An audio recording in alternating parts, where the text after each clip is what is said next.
โอ้นี่เห็ดปวกน้องลิ้นอ้าวพอแล้วพ่อแม่พี่น้องผู้ดอกตัวไหนจูมนี่ต๊อกนี่ดอกนี่พอแล้วบัดนี้ป้า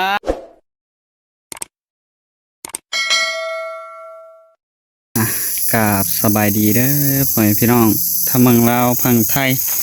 ทางต่างประเทศเนาะเมื่อนี้ก็ทางลุงทงกันอยู่ในป่าพี่แล้วเนาะพ่อแม่พี่น้องเมื่อนี้ทางลุงทงก็มาหาเห็ดปวกเนาะมื้อเช้านี้น้องแหล่กับแม่เพิ่นได้เห็ดปวกเนาะอยู่แถวป่าใกล้ๆเขื่อนน้องแหล่เพิ่นนี่แหละเนาะพ่อแม่พี่น้องก็เลยสิมาเลาะเบิ่งเนาะทางลุงทงกับน้องลิ้นเพิ่นต่อสบายดีน้องลิ้นสบายดีโอ้น้องลิ้นมันก็ถือขู่มาอย่างดีไปหาเลาะเบิ่งเนาะได้บ่ได้ก็บ่ฮู้เนาะลองเลาะเบิ่งก่อนพ่อแม่พี่น้องไปน้องลิ้นย่างน้ำหนักไปทางหน้าพุ่นแหละ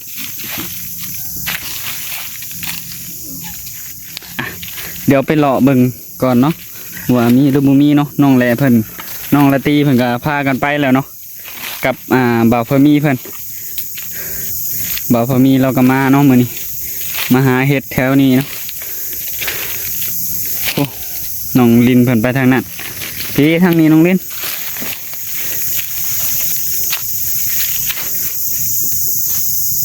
ไปลองเลาะเบิ่งมาทางนี้เนาะพ่อแม่พี่น้องเนาะ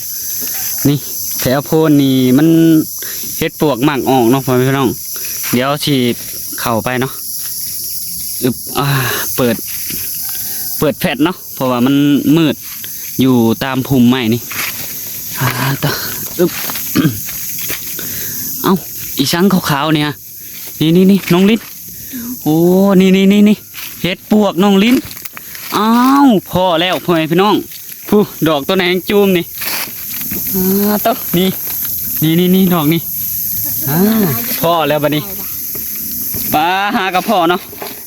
ทางทงกาว่าบุพิตรลิ้นน้องพ่อแม่พี่น้องมันหมักออกแถวโพนเนาะพ่อแม่พี่น้องเนาะนี่ปลาดอกบักใหญ่เลยเนาะน้องแหล่เพิ่นไปหาทางใดเด้เนาะโอ้มีเท่านี้บ่แม่มึงอีกดูน้องลิ้นต่อพอแล้วน้องพ่อแม่พี่น้องทางทงเข้ามาเห็นน้องพ่อแม่พี่น้องเนาะว่าบุพิตรเลยเนาะว่ามันอยู่แถวตามโพนแป๊บหนึ่งน้องเล่นโอ้เดี๋ยวให้น้องลิ้นเพิ่นจับกล้องให้น้องจังหน่อยมาจับกล้องกันได้น้องลิ้นเดี๋ยวจังข่อยไปหล่อเบิ่งแถวอื่นเนาะผู้2-3 ดอกเนาะผู้ดอกนั่นกำลังจูมจับกล้องอยู่ใกล้ๆในเด้อน้องลิ้นแป๊บนึง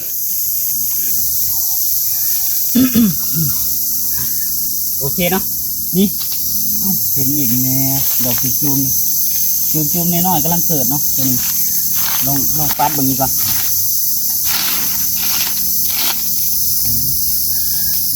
ก็นี่ก็ประมาณ5 โมงหรือบ่4 โมงน้องดิ18 โมงเลยจักโมงค่ะ18 จักโมงบ่พูดคือกัน6 โมงบ่จักบ่6 โมง5 โมงว่าจ้ะเดี๋ยวเนาะเอาเฮ็ดก่อนต้องจิ้มเอาตีนมันพร้อมได้ตีนมันหน่อยเดียวเนาะได้อยู่ซึมได้แล้วเนาะนี่คือเห็ดปวกเนาะพี่น้อง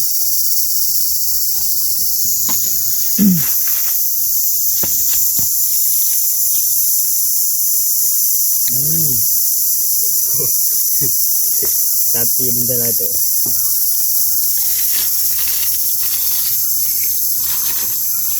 พอแล้วมันนี่แบบยาวๆเลยตีนมันนี่แซ่บเลยตีนเห็ดนี่หวานมีแค่นี้แหละดอกนี้จุ่มๆอยู่เลย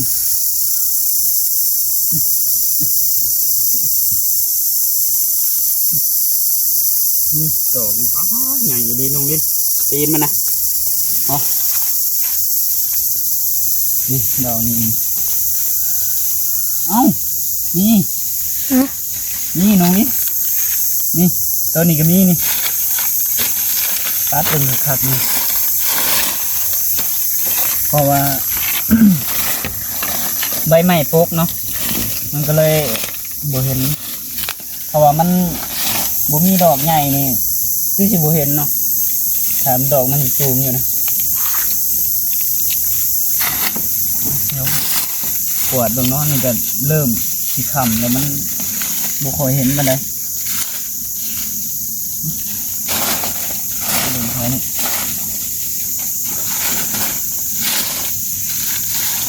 บางคนเพิ่นไปก้านเอากลางคืนเนาะ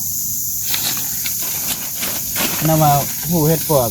นี่เพิ่นไปก้านเอาเลยเพิ่นบางคนเพิ่นเนาะทางน้องทุ่งก็เคยไปก้านเนาะเคยไปก้านเอาคือกันน้องทุ่งก็ได้ตอนน่ะก็ได้อยู่เนาะไปก้านเอาตอนที่น้องทุ่งอยู่เตาถ่านพุ่นเนาะ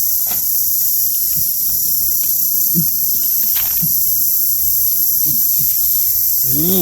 เริ่มคำแล้ว ดอกใหญ่เลยเนาะบนแม่นน้องเดียวเพิ่นมาแล้วบ่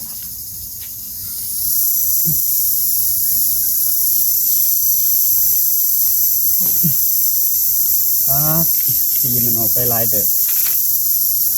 ขนมได้ยาวๆคือเมื่อกี้นี่ขักเลย คือบคุดเอาตีนมันนำซะ ยาละมาดูครับเมื่ออื่นนี่มาจอบเบิ่งอีกน้องนี่นะมาจอบเบิ่งมองเก่านี่นะ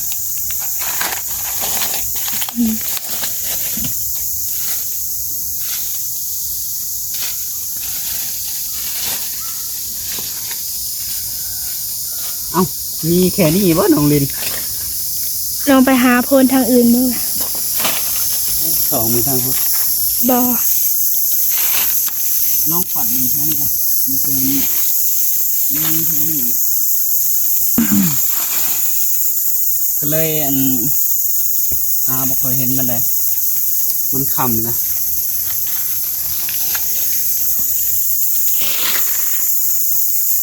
ใช่แค่นี้บ่วะน้องลิ้น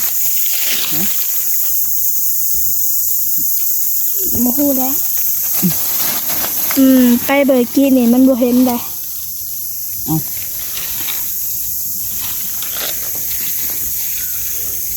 ไข่นกยังอ่ะ หาถือไข่นกบนนี่นะฮะอ้าวตายไปสะถึงห้างนกเนาะ แล้วไพ่สีเก็บขึ้นมันนี่ หมอห้างมันอยู่เมืองใดละบาด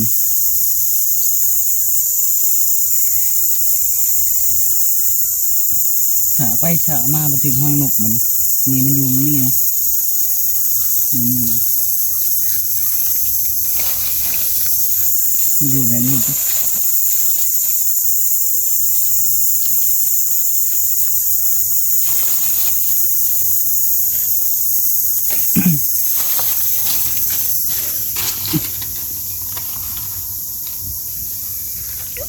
ตอนคำๆนะมียุงหลาย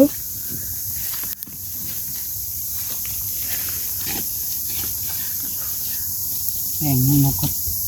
ไปสะห้างมัน ไปสะห้างมันเทแล้วมันจ้า นกมาสิบนี้ป้าลูกว่ะ โบโหเลยโอ้ยเห็นอะไรเนี่ยไปสะถึงห้างนกหน่อยพี่น้องโบเห็นเนาะอันนี้เป็นห้างนกน้อยเนาะนี่มีไข่อยู่3 หน่วย3หรือมีจักหน่วยวะเบิ่งลูกมันมีจักหน่วยว่าสะไปกินมี3 หน่วยนี่บอกหางจนหมุนเลยนี่นะอึ๊บน่าจะเป็นเห็ดอยู่แบบนี้เนาะยันฝนตกมา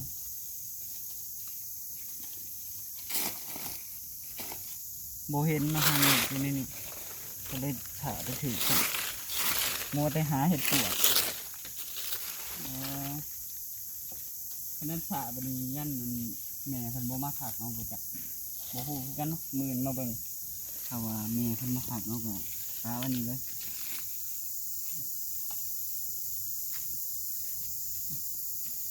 นกเพิ่นเห็ดทางเพิ่นโปกไว้แบบนี้เนาะเห็นแต่ละหังเลยเพิ่นมาโปกไว้แบบนี้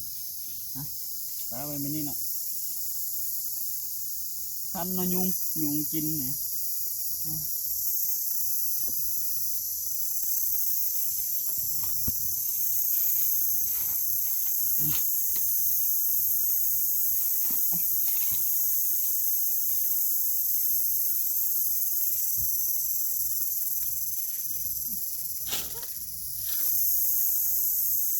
เป็นกีป้าหัง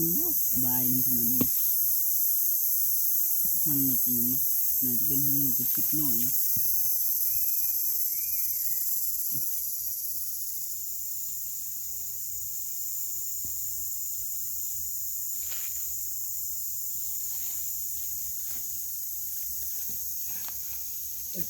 โอ้โหเสียงยุง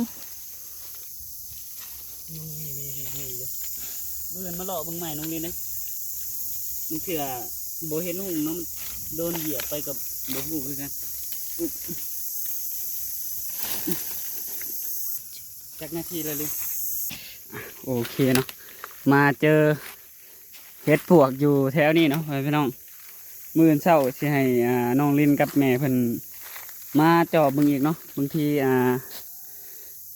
มันออกอีกเพราะว่าดอก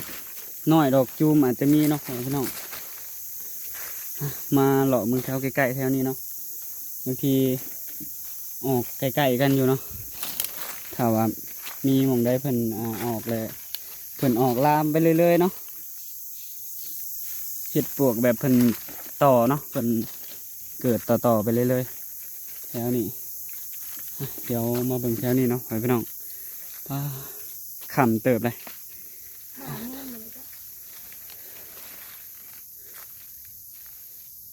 เขาไปได้อยู่ป่ะมันมีน้ำนะแถวนี้เดี๋ยวให้น้องลินเพิ่นเลาะไปทางนี้เดี๋ยวไอ้ชิเลาะอ้อมไปทางนั้นหรือว่าไปนำกันเลยก็ได้ไปเลาะอ้อมไปทางพุ่น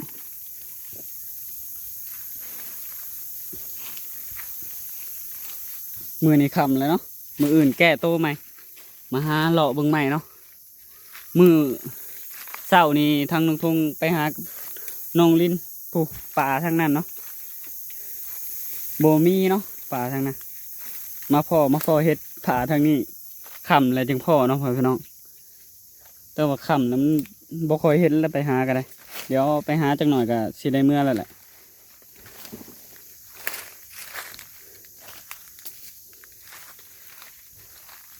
มือกินีมัวแต่สะเฮ็ดน้องพี่น้องมัวแต่สะหาเฮ็ดไปสะถือห้างนกโบเห็นเพิ่นเฮ็ดห้างอยู่ในนี้มัวแต่ตื่นเต้นเอาเฮ็ดโพด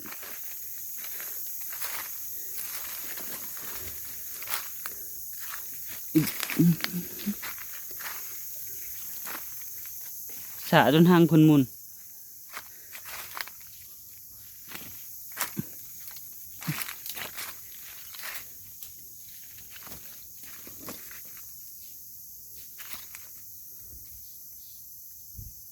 ออกบ่ค่อยร้ายเนาะ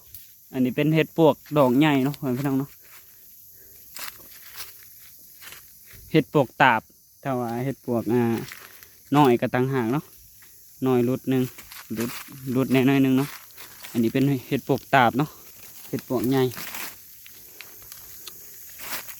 ตึ๊บ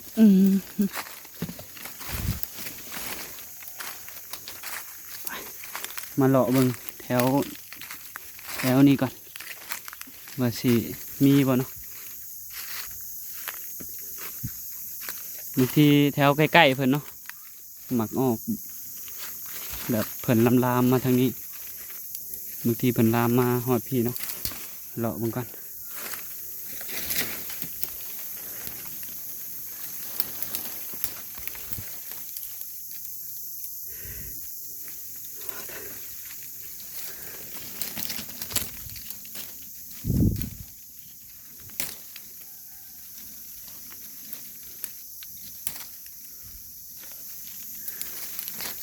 บ่มีโคมเนาะ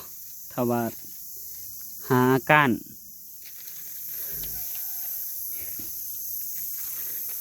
ถ้าว่าน้องทงมีโคมนี่ไปหาก้านแล้วนี่ บ่ค่อยแบบไปหาก้านไปก้านคนเดียวก็บ่อยากกล้าปานใดเนาะอยู่ในป่าในดงเพราะว่ามีหมู่นี่ก็ดีเนาะก็ดีแน่อันนี้แบบบ่มีหมู่เนาะทางทงก็ได้เดี๋ยวเลาะไปต่อจนสุดป่านี่แหล้วเนาะเพราะว่าใกล้ๆของดอกป่านี่ก็ได้ป่าชุดแบบทางอยู่พุ่นเนาะเพื่อนพี่น้องน้องแหล่เพิ่นอาจจะออกไปแล้ว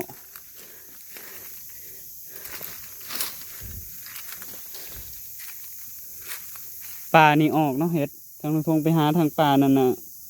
บ่ออกเลาะกับน้องลิ้นเพิ่นเลาะจนเมื่อยเลาะไปบ่ไกลๆหนึ่งยังบ่เห็นหอดเฮ็ดเนาะมาป่านี่แป๊บเดียวได้เลย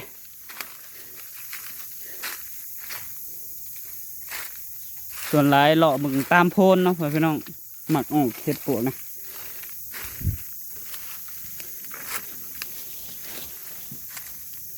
แถวบ่แม่นโพนเพิ่นก็ออกอยู่เนาะ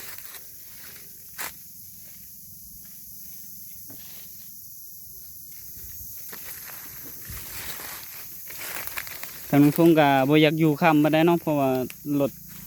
รถบ่ค่อยมีตา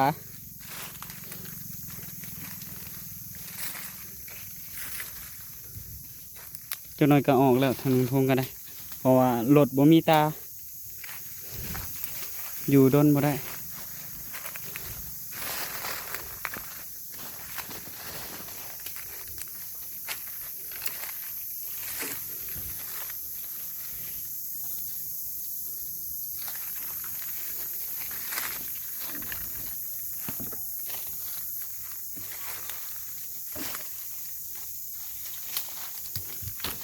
ค่ำมืดเลยบ่เห็นหุ่งบัดนี้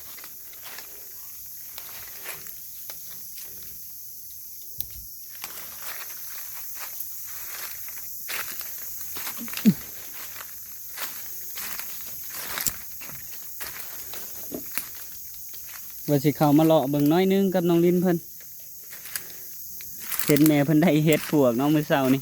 ทางพงไปเลาะหาแบบบ่เห็นมามันนี่พอแล้วเนาะอยู่ในป่านี่แม่เพิ่นก็มา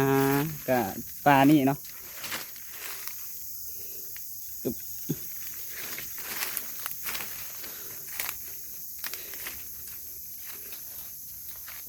แม่มึงก็คักเด้อน้องลิ้นเด้อค่ำเลยบ่ค่อยเห็นเด้สิเลาะออกแล้วบัดนี้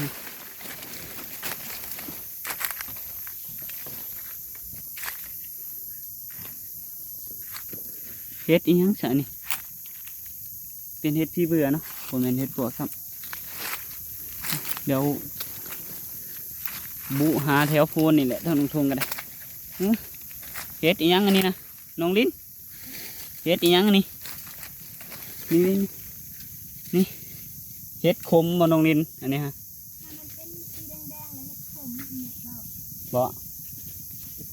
น่าจะแม่นตินี่นะแม่นวะ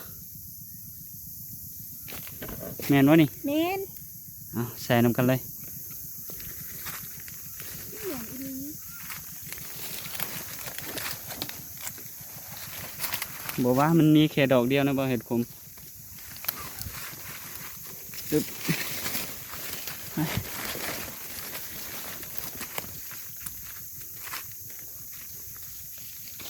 นี่ดีแต่เอาโทรศัพท์มาเนาะพี่น้องเยืองแผดไปนำทางนี่ก็ได้คำเลย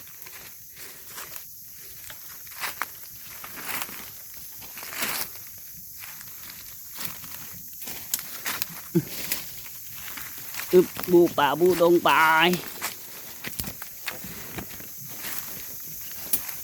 มืออื่นแหละเขาบ่เบิ่งกับอีแม่แต่เช้าเด้อน้องลินเด้อบางทีดอกจูมที่แนมบ่เห็นเนาะดอกมันยังบ่ทันเกิดขึ้นมา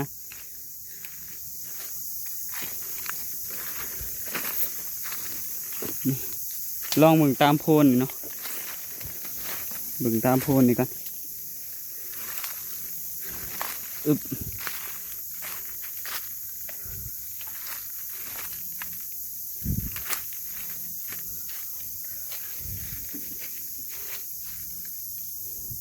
เห็นเห็ดหมูเดียวเนาะหมูน้อยๆหมูใบใหญ่ซ้ำนี่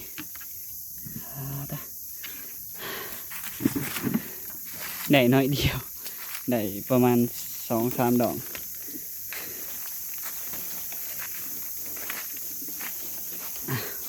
โอเคเนาะทางลุงทงก็คือสิได้จบคลิปไว้เพียงเท่านี้เนาะพี่น้องสิได้ออกแล้วน้องลินกับน้องทงเนาะสบายดีน้องลิน สวัสดี โอเคเนาะทางลุงทงก็ขอบคุญขอบคุณเนาะทางมีFCเบ้อทุกคนเนาะที่เบิ่งคลิปน้องทงตลอดมาเนาะทางลุงทงเฮ็ดผิดพลาดประการใดก็ต้องขอโทษขออภัยนะมีFCเบ้อทุกคนเนาะทางลุงทงก็สิขอลาไว้เพียงเท่านี้เนาะพี่น้องเนาะโดย